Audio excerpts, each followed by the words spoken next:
I'm someone who's been exposing this for 30 years and encouraging people to not acquiesce with their own enslavement. So there's no way I'm going to acquiesce with my own enslavement. I mean, what credibility would that be? So I'm not doing any of it. And, you know, if they keep coming towards me with more and more impositions to the point where, and it is the agenda, if they think they can get away with it, they'll go for it. It's in the script that everyone has to wear a mask outside their home. In fact, there are lunatics in authority in places like Florida who are telling people to wear masks in their own home if someone's there that's not usually there.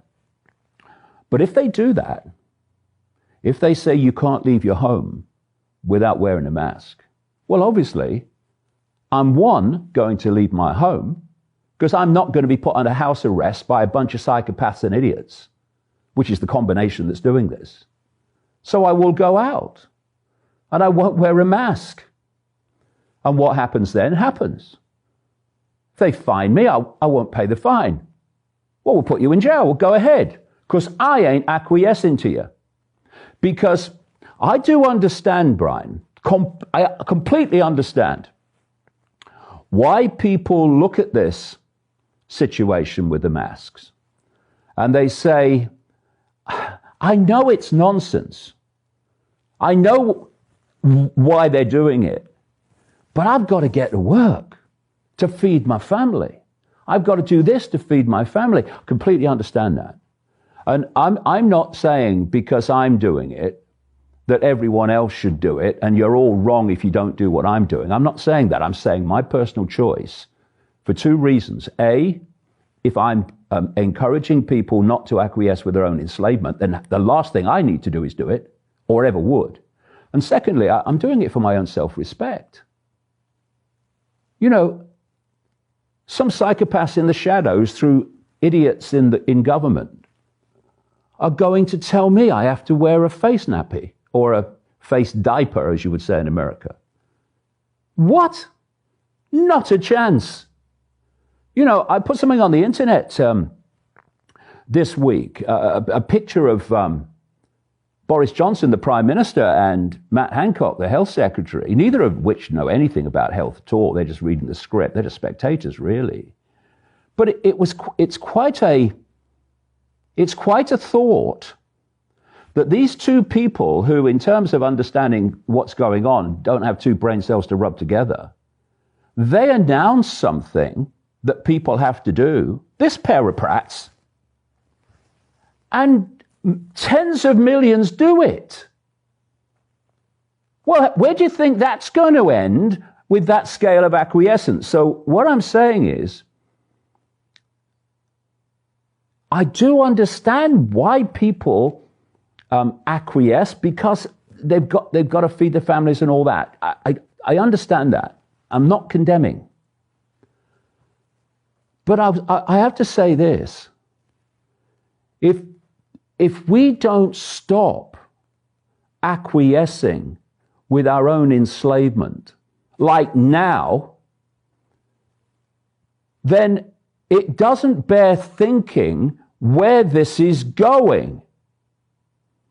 And the longer we leave it, the more extreme it's going to be, and the more there is going to be to turn around in a much more extreme situation of dealing with it. Because how this cult works, that's behind all this, is it pushes the gate, and if there's no resistance, it goes to the next one, and it pushes that, and if there's no resistance, it goes to the next one. This is exactly the process, Brian, that we've been seeing since all this started. Constantly pushing the gate.